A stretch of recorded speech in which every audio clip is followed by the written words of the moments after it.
Let's go. Turbines to speed, speed to power. Ready, Batman?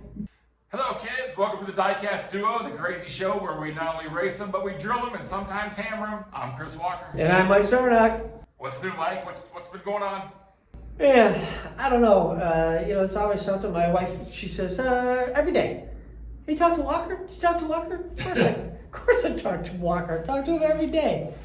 But I don't know. What have we got going this episode?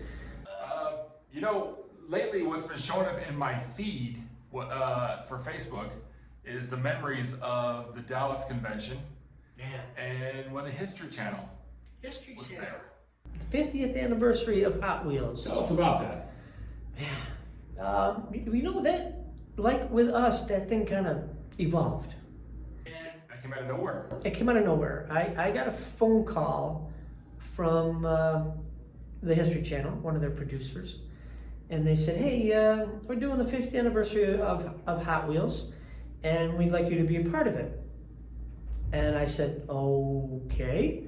What do you want to do? So, well, we want to come to your house and film and talk about Hot Wheels.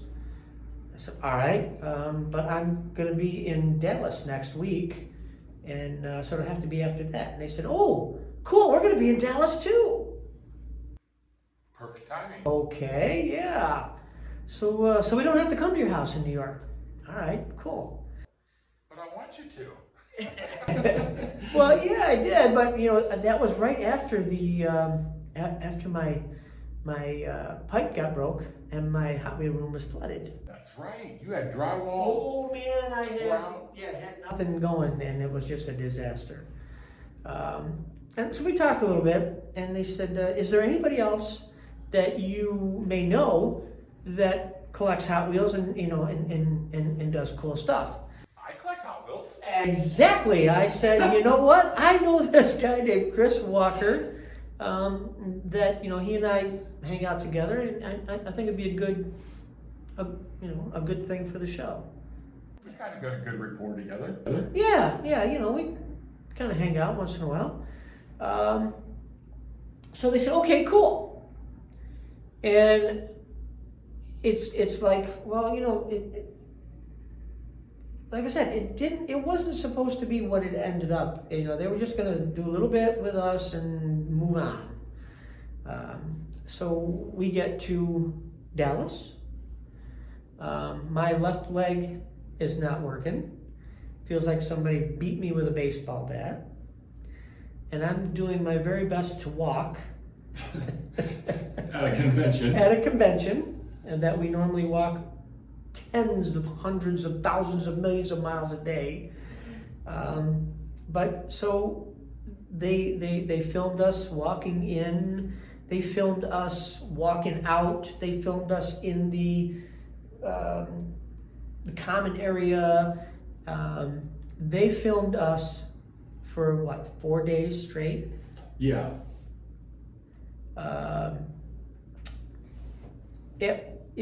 The things that they filmed that never made it into the TV show. What I thought was funny about that was that they filmed at first in the basement area and had a whole setup. With the toys behind you. Track sets. Well, before even that. Behind you. They had the lighting done. Yes. And you were just telling the story of Hot Wheels. Yep. And we thought that was going to be it. Right. And I got to sit in and watch that, and made a few smart comments back and forth with you. Well, yeah, like you normally do. That was the thing. They had no idea who you and I together were. And when I said, this is my friend Chris Walker, they were kind of like, well, yeah, okay, well, He's gonna eat everybody's lunch.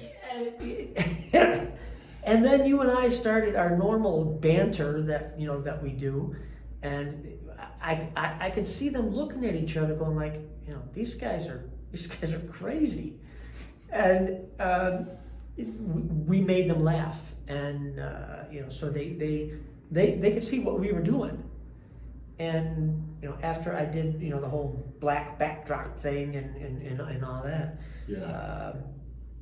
they said, well, you know what? Let's go roaming around and let's go to room and stuff like that. And well,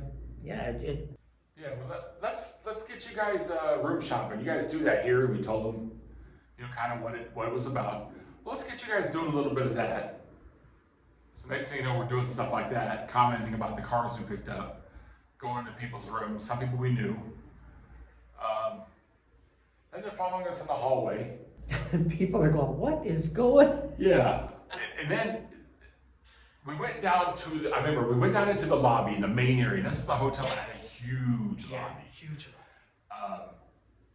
And they're like, okay, I want you to stand right here. And then you were supposed to come up. I was supposed to come.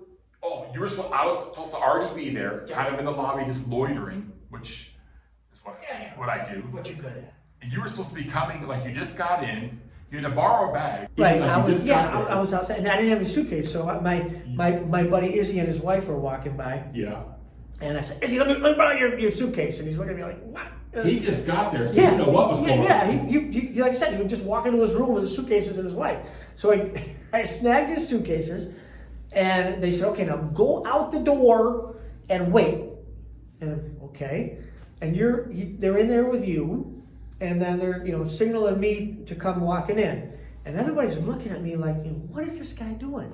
So I got the suitcases and I said, okay, action. And I do the whole thing and, come walking through. And I don't know how many times we did that. Oh, we had to keep doing it because we were pretending we just met we knew each other, but you just got there. I was just there. Hey, Mike, how's it going? Been a long time. It's good to see you here. And I yell out, Walker.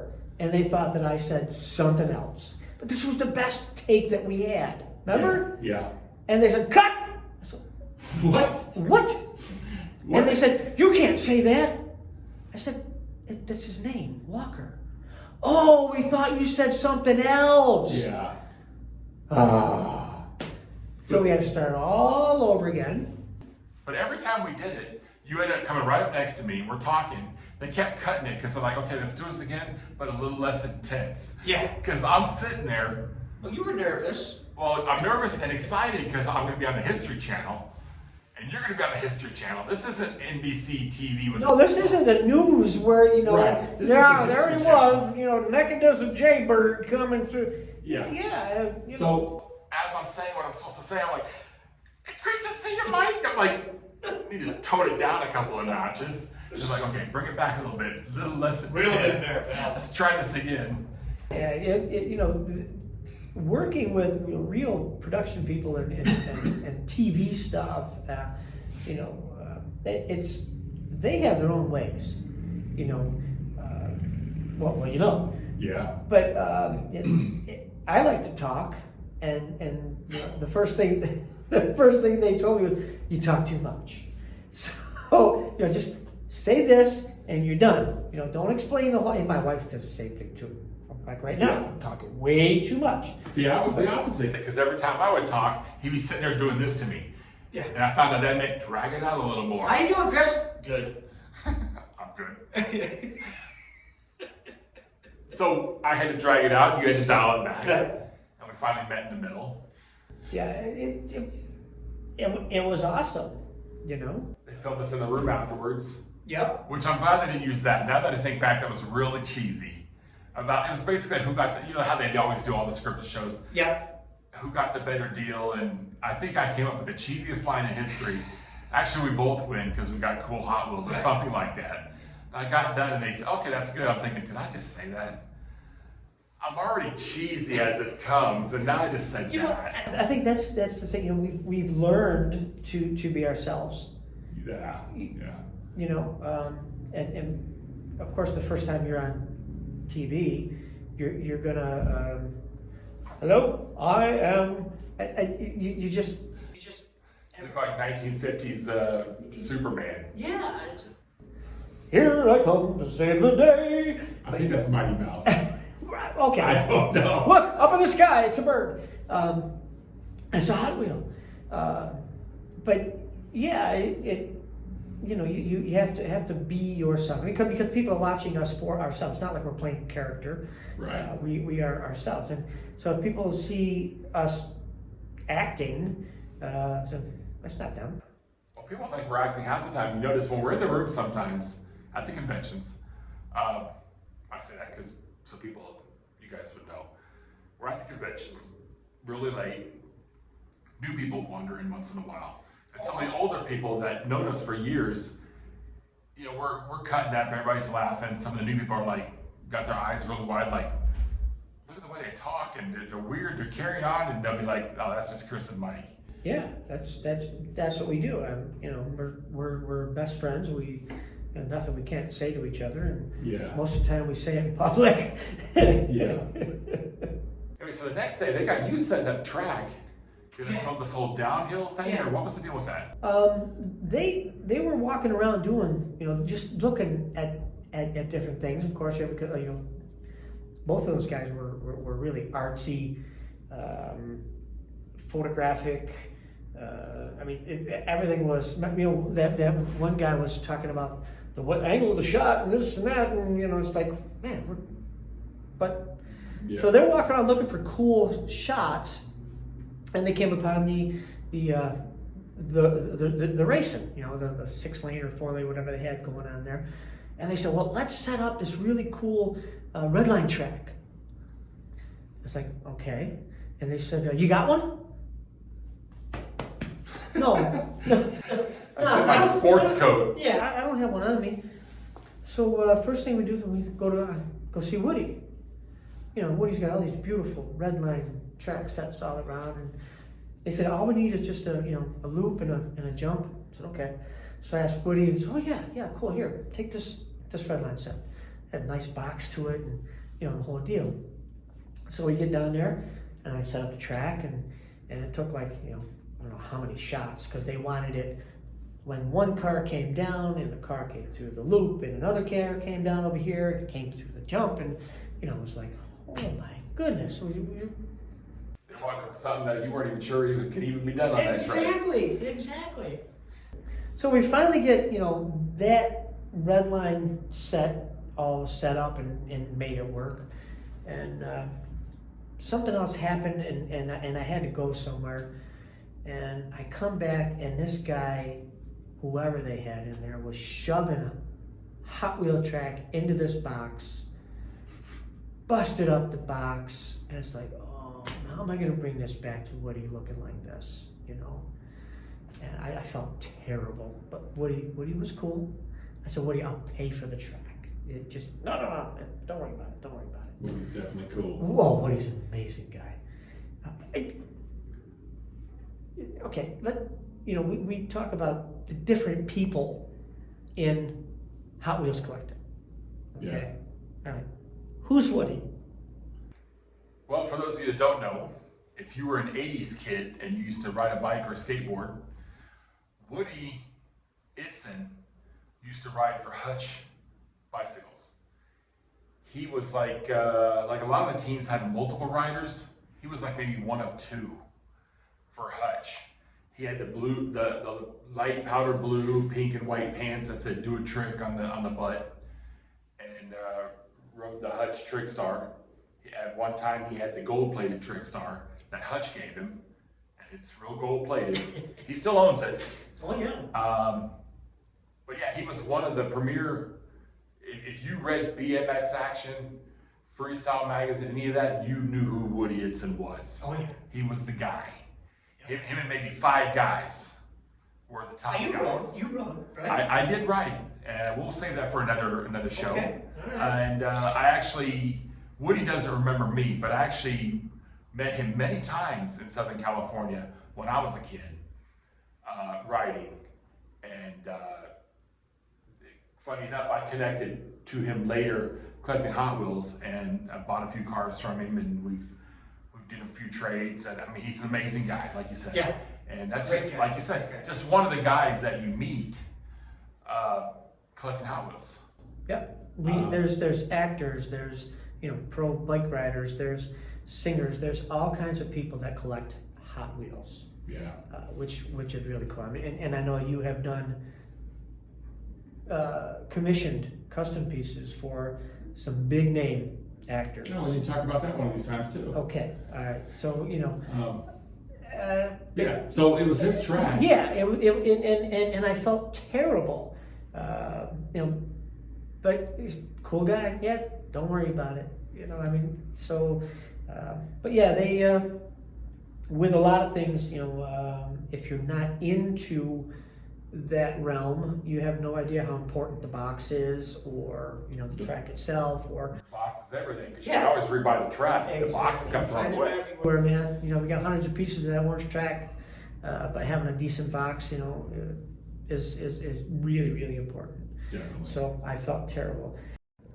Stand by. I think Mike just found an unopened case of Hot Wheels. They say you could see the passion of the person just by looking at the things they create. I'm an author, customizer, and designer. I've been customizing these cars for over 44 years since I painted my first car when I was 7 years old. It's been 20 years since I started customizing Hot Wheels professionally. I make custom cars for events, clubs, special occasions, or even just for that someone who wants something cool both large or small. I've done custom work for many of the die-cast companies and including celebrities. Between building full-size custom cars down to 64-scale customs, I have done it all. I have been in magazines and on TV shows, to include the History Channel's Hot Wheels 50th Anniversary Special. In competitions, I am the most winning customizer on the planet. I'm the only Hot Wheels customizer to have my work showcased in the Hot Wheels display area of the Petersen Automotive Museum in Los Angeles. What does all this mean? It means that I work hard every day to impress myself with each custom. I'm Chris Walker, Night Stalker Customs. Reach out to me for your next custom project. We can make it happen. We will now return to the Diecast Duo Show. So after everything got all mishmashed, and I felt really bad about Woody and the box and all that, we were still walking around a little bit, went room to room. We spent some time, but then we thought it was over.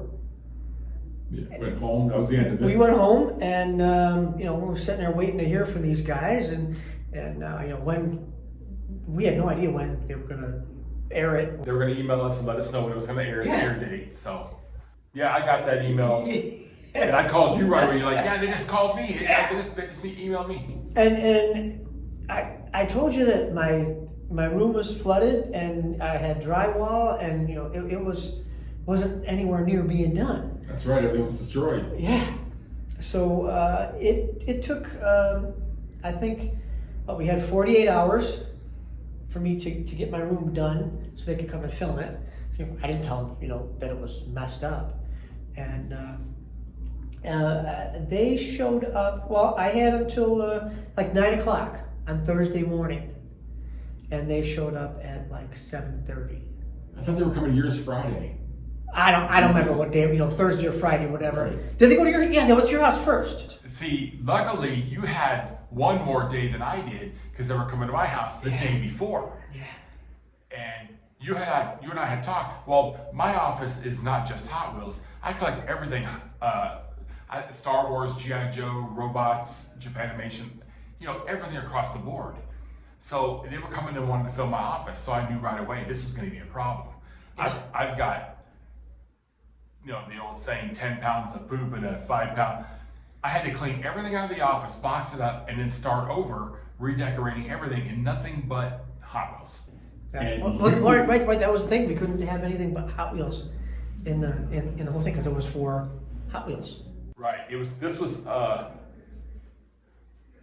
Monday, and this was a Tuesday. I started cleaning everything up, and I knew I was barely going to make it. So I called you and I said, how are you doing to clean yours? And then I remembered you had a flood, and I'm thinking, oh my, you're like, I'm not even finished. I haven't even started doing the water damage. I had bare walls, and I don't even think I had shelves up.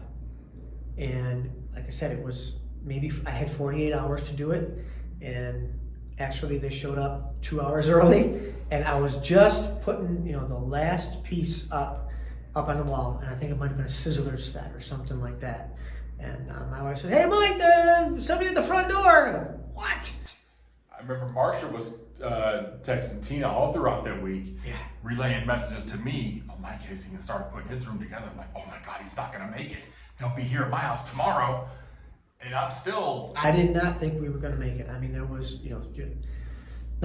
nothing in the room except bare walls. And, luckily we got it all done, and nobody knew the difference. Yeah. So But I had gotten the whole office ready. It was perfect. It was done. And then they said, well, you have some Hot Wheels and a real Mustang, a 67 Mustang in the garage. Let's film in here. I'm like, you're coming in the house too, right? Well, that brings us back to how long they taped and how long we were on the show. So they were at your house 2 days? All day, one day. Okay. I don't think they came back the next day. I think they stayed over and left early. It's an early flight to go to your house. And after they left that night, I think I called you and said, they're done with me, man. They're heading your way. You better do something. Yeah, it was crazy. But they filmed all day at my house. Yeah. And you're talking 10, 12, 14 hours. And every time something would happen, they go, oh no, we're just gonna keep going, and We'll edit it later. We'll edit it later, yeah. And it was crazy, the amount of time that they filmed and the amount of time that I was on the show and you were on the show. So I didn't see it. They sent it. They let us. I remember when they were at my house, we were eating lunch, depending on where you're at, dinner, supper, lunch. yeah, The afternoon meal, took a break. He had his laptop. He let me see a little bit of the preview of what we had, or what they had. And awesome. there was maybe 5 minutes worth of film of you and I all in Dallas and all that. I was telling you, I'm like, man, That never made it to the show. yeah, most of the show, man, it's all about us. It's going to be great. Yeah. I'm telling you, I'm getting you all hyped up. And Yeah. I'm like, this is going to be fantastic. And none of that, not one bit of that.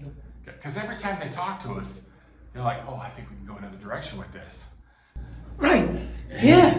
It started out as one thing, well, and they said, I think we can go another direction with this, or this is cool, but I think this will be cooler. So from what it started to be and what it ended up being was totally different things. Because I think actually they were going to talk to me for 2 minutes, talk to you for 2 minutes, and boom, we're done. And it ended up being the Mike and Chris show. Yeah, well, the final project ended up not being the Mike and Chris show, but for the whole time during filming, they were really interested in the Mike and Chris. Yeah, so I mean, they were filming all kinds of stuff. That kind of parlayed into 3 or 4 different times we came this close to having our own show. Yes. So we wrote all kinds of ideas. Yeah. And a lot of you guys that heard us talk about this, they told us that if it does well, they'll look at the possibility of this. But in the TV business, what the studios, what the audience, what the producers want changes almost hourly. Well, just like that show, it changed so many times from the beginning of the show to the end. I mean, from the beginning of taping the show to the end of taping the show. Yeah. There were 4 or 5 different ideas that went, and But yeah, I mean, there was great reviews about us, doing the show. A lot of people on the History Channel, the Facebook page, commented on it. Yeah. Even people that I didn't recognize it in the Hot Wheels world said they really liked the special.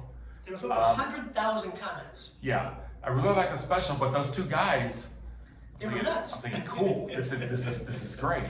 So if you remember, that was in Dallas in April, and it came out May or June or something like that. I'm thinking August. Was it in August? That could have been. Yeah, because they kept pushing it off because of production, and so we're like, I bet you that I ain't gonna do this, and it's Yeah, that's it. Well, then after they said they got good feedback, we met with the producer and his one of the other camera guys in LA. They called me up. We had a meeting. We want you to come out to dinner and talk about it and stuff like that. We had a great time. They came out to the Hot Wheels convention again. We went room shopping with them, did a little schmoozing. Yeah. And we talked during dinner about we need to make a sizzle reel. It's kind of a teaser show what we could do and stuff like that. And we left there with just like, Oh, we were on cloud nine, man. My Yeah. feet were that far off the ground. oh yeah. And then, as the coming weeks, we don't want, you've all heard the stories of bands and shows and everything like that and movies. We don't want you, we want your buddy, we don't like that idea, let's do this idea. And pretty soon the idea they had was nowhere near what we wanted. First, they loved our idea. Yeah. Great idea. We want it. Let's do it. And then, like you said, the next week, what do you think about this angle? Right.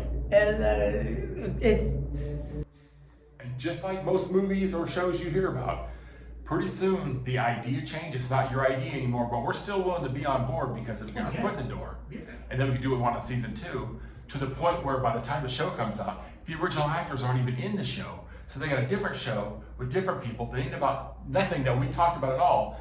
And we've seen the result of that show. yeah. And I remember you had called me, we're not gonna say the name of that show. You had called me and you went, Yep. hey, that They was, did our show. Our show. They did our show. and it's been out a couple seasons. If you're a car guy, you have seen this show. It's an interesting show, but it wasn't really our show. No, So it wasn't so bad. It was a show that they wanted us to do. Yeah. And we. With a Hot Wheels type spin to it. But We it wasn't couldn't- what we do. But they wanted us to write it, but didn't tell us actually what they wanted. I mean, Right. we wrote our show because we knew what we wanted. And what we could and couldn't do and Right. knew. Right. We. With a Hot Wheels type spin to it. But We it wasn't couldn't- what we do. But they wanted us to write it, but didn't tell us actually what they wanted. I mean, Right. we wrote our show because we knew what we wanted. And what we could and couldn't do and Right. knew. Right. And then they would put their spin on it, and it's like, I don't know what like Harry Bradley. I know you want me to draw a car, but what kind of car do you want me to draw? I've given up. I don't know anymore. Right. So that's how it was with the show. It was like, we want this. Well, I don't know this. The idea of doing the show was, this is what I know, this is what Chris knows, this is what we know collectively. To the point, if you remember, they wanted us building a full-size car. Yeah. Yeah. And And you a custom to go with that car Yeah. in a half hour or an hour show. Yeah. Broken down from a week's worth of filming. And you and I are both like, we don't know how to do this. Yeah, we can't do that. Before you know it, the show is about 2 space alien chicks chasing astronauts across the galaxy. And And I was not playing a space alien chick. Yeah. So, and there's been a couple of ideas we've come close to, had to write some treatments for and this and that. So maybe it's still in the works. But so far, it's been a really good time. Oh, yeah. And the possibilities makes you start dreaming. That was good. Yeah. That was cool. We always have, like I said earlier, we're just, it's just great to be here doing what we do now. If it ended today, hey, look at all the cool stuff we did. And down the road, if this keeps going like it is, who knows where we're going to be. So that's the great thing about it. Well, it's funny you mentioned if it ends today. We've come to that time in our show where we're going to bid you guys farewell. I'm Chris Walker. I'm Mike Zarnock. We'll see you guys next time. Bye-bye.